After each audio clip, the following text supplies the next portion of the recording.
तो जिस व्यक्ति को बनना है सिविल सेवक, उसके एप्टीट्यूड में क्या क्या होना चाहिए कर लेते हैं। एक सिविल सेवक में क्या क्या होना चाहिए। तो अगर मैं केवल civil services aptitude test paper 2 को ध्यान रख के बोलूं तो उसमें एक तो आता है कॉम्प्रिहेंशन। कॉम्प्रिहेंशन आपकी अच्छी है या नहीं है, इससे आपकी कौन सी इंटेलिजेंस या एबिलिटी पता लगती है। लिंग्विस्टिक। तो पहली बात है कि एक सिविल सर्वेंट का जो भाषाई परिपक्वता है या भाषाई बुद्धिमत्ता है, उस दृष्टि से उस व्यक्ति को बेहतर होना चाहिए। क्यों बेहतर होना चाहिए, अभी देखते हैं। मतलब अगर मैं सरल सी भाषा में कहूँ ना, तो एक समय के बाद आपको केवल भाषा में ही काम करना होता है। अभी आपके लिए आईएएस का मतलब होता है कलेक्टर्स, कि निकलूँ तो time time time time time time, और मैं अंदर बैठा हूँ, 50 लोग बाहर दौड़ रहे हैं, साथ साथ कलेक्टर साहब गाड़ी में हैं, गाड़ी रोक के समय सलाम ठोका और आपको लगा हा तसल्ली मिल गई एकदम, नेहरू विहार सफल रहा, इतने साल तपस्या की नाले के पास बैठ के मजा आ गया। कुछ लोगों के दिमाग में इतना रहता है, और उनका मतलब आईएएस बनने क्या होता है कि खड़े खड़े फैसले कर दिए, खाप पंचायत की तरह से, इसको मार निपटाओ, सब ये इस मूड में जरूर रहते हैं ना।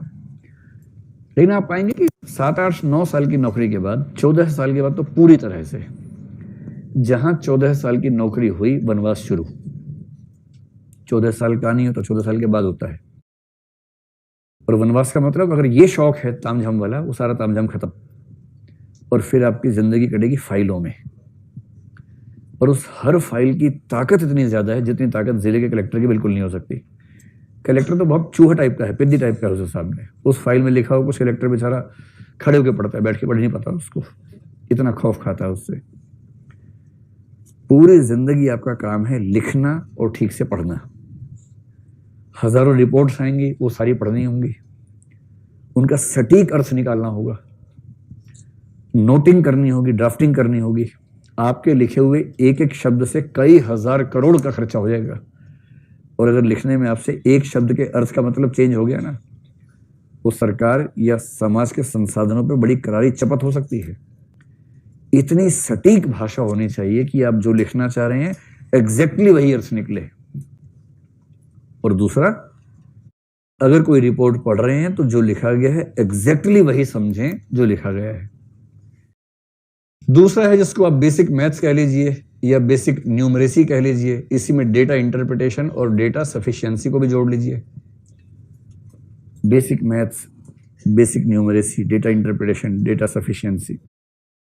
मैं जानता हूं कि आप में से कुछ बच्चों को इसका नाम सुनते बुखार होने लगता है कि ये क्या बात हुई, ये क्यों पढ़वा रहे हैं, हम तो आईएएस बनने आए थे, गणितज्ञ थोड़ा ना बनना है हमें।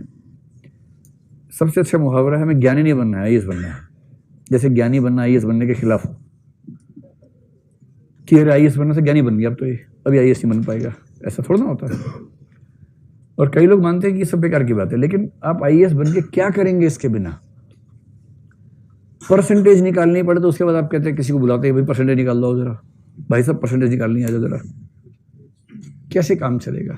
आपको जिला संभालना है, जिले का पूरा बजट आपके पास है, 1000 तरह के खर्चे हैं, कौन सा खर्चा किस मद में किस तरह से हो, जब तक आपको डेटा समझ में ना आता हो। पिछले 10 सालों की रिपोर्ट्स आप तुलनात्मक रूप से किसी पाई चार्ट से या किसी टेबल से ना समझ पाते हो। जिस टेबल में 3 या 4 तरह के फैक्टर शामिल हुए, टेबल पढ़ने में माथा खराब हो जाता हो, समझ नहीं आ रहा हो कि कैसे पढ़ें इसको। एक टेबल बनानी पड़ जाए, टेबल बन ही नहीं रही आपसे, मल्टीपल फैक्टर वाली टेबल। आप बिना डेटा को समझे, बिना डेटा को रिप्रेजेंट करना सीखे, कैसे उस सारे फंड्स के एलोकेशन को समझ पाएंगे और मैनेज कर पाएंगे जो करना है। आईएएस या आईपीएस बनने डंडा नहीं लाना होता, डंडा घुमाना बहुत छोटी बात है। आईएएस आईपीएस बनने के बाद, स्पेशली आईएएस बनने के बाद, आपको देश के सारे रिसोर्सेज को मैनेज करना होता है।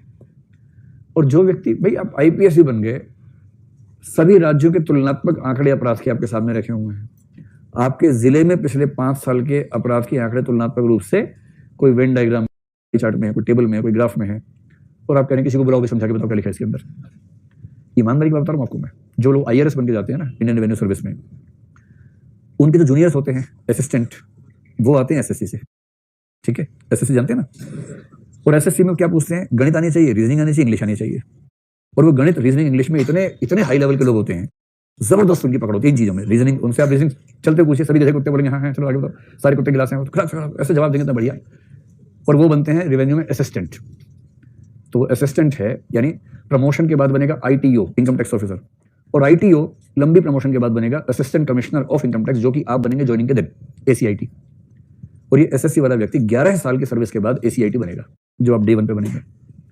असली बात आप सुनो, कई ऐसे असिस्टेंट कमिश्नर इनकम टैक्स होते हैं, IRS बन गए, अकाउंटिंग आज तक सीखी नहीं है क्योंकि स्कूल में नहीं पढ़े, अकाउंट्स आर्ट्स पढ़े हुए थे, मैथ्स आता नहीं है, CSET में रीजनिंग और कॉम्प्रिहेंशन से काम चल गया था, क्वालिफाई कर लिया था। इंग्लिश आती नहीं है, हिंदी माध्यम से है, इंग्लिश उतनी ही आती है कि बाई चांस क्वालिफाइंग पास हो गया मेंस में, पीली चिट्ठी नहीं आई। ठीक, ये बहुत रेयर कॉम्बिनेशन है, ऐसा कॉम्बिनेशन बहुत सारे लोगों में होता है, बहुत लोगों में है। और इंटरव्यू ठीक से हुआ, सीधे IRS में लैंड किया, ट्रेनिंग हुई IRS की, ट्रेनिंग में आते हैं CA, इनकम टैक्स एक्ट सिखाते हैं, और इस आदमी के दिमाग का धुआं हो जाता है इनकम टैक्स एक्ट समझ के। इनकम टैक्स कैलकुलेशन सिखा रहे हैं, कॉर्पोरेट टैक्स कैलकुलेशन सिखा रहे हैं, उसको लग रहा है कि अरे यार औरंगजेब कहाँ चला गया। हमें तो उसमें मजा आता था कि क्या क्या सिखा रहे हैं हमें और क्यों सिखा रहे हैं। उसके बाद फाइनल हो गया, ट्रेनिंग पूरी। ट्रेनिंग में पास करना ट्रेनिंग एकेडमी की नैतिक जिम्मेदारी होती है, वरना UPSC पे सवाल उठ जाता है। तीसरा है रीजनिंग और एनालिटिकल स्किल्स, क्योंकि आपको बेसिकली हर चीज का रीजन समझने की क्षमता हो और आप रीजनिंग से सही फैसले निकाल सके। IAS बनने के बाद, सिविल सर्वेंट बनने के बाद बेसिकली जीवन भर आपको केवल सही फैसले करने हैं। गिवन इन्फॉर्मेशन, सूचनाएं आपके पास है, उनकी ठीक से प्रोसेसिंग कर ली और उस प्रोसेसिंग के बेस पे एक सही रीजनिंग का इस्तेमाल करते हुए ठीक फैसला कर लिया, इतना ही करना है। इसके लिए आपकी रीजनिंग की पावर अच्छी होनी चाहिए। रीजनिंग की पावर का मतलब वही नहीं होता सभी कुत्ते गधे हैं, सभी गधे बैलगाड़ियां हैं, वो नहीं होता इसका मतलब। इसका मतलब दिमाग विश्लेषणात्मक तरीके से चलना चाहिए, तार्किक रूप से चलना चाहिए, और ये CSET में भी आता है। और अगर मैं कहूं कि एनालिटिकल स्किल्स की परीक्षा करने के लिए GS मेंस तो है ही, विशेष रूप से ऐसे भी है, ऐसे के पेपर में लिखा ही होता है कि ये पेपर एनालिटिकल स्किल्स की परीक्षा करने के लिए है। कितना अच्छा है। जिस व्यक्ति की भाषाई क्षमताएं ठीक हैं, जिसको बेसिक मैथ्स डेटा समझ में आता है, अगर आपको पहलवान बनना हो तो इसकी जरूरत नहीं बीच वाले की, है ना, पहलवान के लिए जो चाहिए वो अलग चीज है, लेकिन आपको सिविल सर्वेंट बनना है भाई, सीधी सी बात है ना। ऐसे ही रीजनिंग बेसिक लेवल पे आती हो।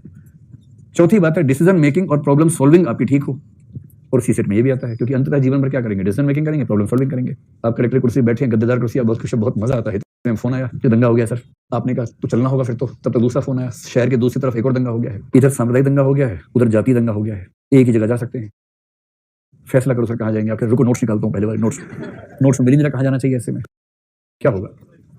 प्रॉब्लम सॉल्विंग स्किल्स चाहिए, और साथ में कौन सी स्किल चाहिए, लीडरशिप स्किल चाहिए। और लीडरशिप का एक खास मतलब होता है इंटरपर्सनल स्किल्स या कम्युनिकेशन स्किल्स, जो CSET का पाठ्यक्रम है पूरा का पूरा। कितना अच्छा सिलेबस है, इंटरपर्सनल स्किल्स और कम्युनिकेशन स्किल्स, इन्हीं को मिला के मोटा मोटा बोल दीजिए लीडरशिप स्किल्स।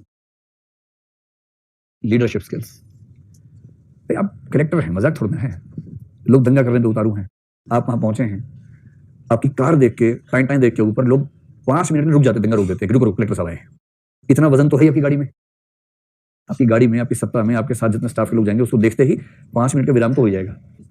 अब 5 मिनट का विराम आप स्थायी विराम बना पाते हैं, या 5 मिनट के बाद आप भी उनके अंदर लिपट गए हैं, इतना ही अंतर है। और जिसने वहां जाके आंख से आंख मिला के बात ठीक से की और कन्विंस करके समझा दिया सबको, और हजारों की भीड़ के बीच में बिना डरे अपनी बात कही और धमका भी ठीक से दिया, इतना प्यार मोहब्बत से, और ऐसा धमकाया कि धमकी लगी भी नहीं और धमकी लग भी गई एकदम। फिर किसी में इतनी हिम्मत नहीं कलेक्टर से पंगा बोल ले सके, कलेक्टर की ताकत बहुत ज्यादा होती है, पर इसके लिए चाहिए कम्युनिकेशन स्किल्स। वहां आप ये नहीं कह सकते कि मैं तो बहुत अंतर्मुखी हूं, मैं कहाँ ले आया, मुझे ये दंगा करने वाले सारे मेरे ऑफिस नहीं आ सकते क्या, पहले मेरे ऑफिस आके बात करें फिर दंगा खेलें उसके बाद, ऐसा थोड़ा होगा।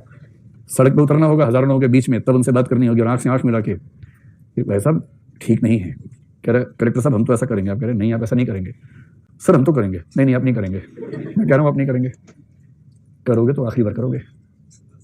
ये कान में बोलना है। तुम्हारे घर में 4 मेंबर्स हैं ना, चारों उठवा लिए मैंने, एक कान में बोलना है। अब चेहरे पर मुस्कुराहट रखते हुए मेरे साथ चलो और अपने सारे साथियों को बोलो हथियार डाल दो, वरना मैं फोन घुमा रहा हूँ। और आज दंगे में कई लोग मरेंगे ही, तो चारों मर जाएंगे, पता भी नहीं चलेगा कैसे मरे। करूँ फोन, तो ये क्या बात हुई, बस बात यही हुई है, यही बात है। ये तो राज्य ऐसा नहीं होता, संविधान में आर्टिकल सारे मत पढ़ा, वही पढ़ के पास हुआ मैं IAS में, इतने पढ़ा दूंगा आर्टिकल, भूल जाएगा सारे आर्टिकल, चुपचाप सबको घर भेज दे, समझ गया। दूसरे धर्म वाला खुश हो गया, इधर तेरे घर के भी है मेरे पास, तो हीरो मत बन, इतना तोड़ूंगा, अकेले में बोला कि इतना तोड़ूंगा हड्डियां गिन नहीं पाओगे कि हड्डियां की पसली है, पता नहीं चलेगा। अब बाहर चलो मेरे साथ मुस्कुराते हुए, गले मिलते हुए एकदम, और पूरे समाज को बोलो कि मामला सुलझ गया है, वरना कभी सुलझेगा नहीं, ध्यान रखना। चल, इसके बाद किसी की हिम्मत नहीं बचती, फिर लोग बाहर जाएंगे, मामला सुलझ गया भाइयों बहनों, अब अपने अपने घर जाओ और मैं अपने घर वालों को ढूंढता हूँ। ये होता है, कलेक्टर बनना, एसपी बनना मजाक छोड़ना है भाई, सफल एसपी बनना है, एसपी तो बन ही जाओगे। सफल एसपी होना, सफल कलेक्टर होना, उसमें ऐसी ऐसी मुश्किल सिचुएशंस आपके सामने आएंगी, और जिसने झेल लिया, मतलब ऐसे मैं कुछ लोगों को जानता हूँ IAS में, वो इतने प्रिय हैं सरकारों के, मतलब हमारे विद्यार्थियों की बात कर रहा हूँ, सीएम के दिमाग में एकदम स्पष्ट रहता है कि जो जिला किसी से संभलेगा ही नहीं, पुलिस की बात कर रहा हूँ, वो दंगा फसाद कुछ भी हो सकता है, इतना सेंसिटिव जिला है, सीएम अपनी मीटिंग में एक ही बात कहता है, एक्स को भेज दो, खत्म बात। और क्योंकि सीएम होम मिनिस्टर भी खुद ही होता है आमतौर पर राज्य में, तो सीएम के पास ही पुलिस डिपार्टमेंट होता है, तो सीएम सीधे उसको बुला के बोलता है, यार वो जिला संभाल लो 6 महीने, उसको ठीक करो, फिर अगला जिला देंगे, 5 साल में 12 जिले ठीक करने हैं तुम्हें। ऐसी छवि, और ऐसी छवि वाले लोग वो नहीं है जो IIT से पढ़े हुए हैं, उनको बस ये पता है कि डिसीजन कैसे लेना है, प्रॉब्लम कैसे सॉल्व करनी है, सिचुएशन कैसे हैंडल करनी है, लोगों से कैसे डील करना है, दंगाइयों को कैसे मैनेज करना है, कैसे डराना है, कैसे पुचकारना है, ये सब पता है।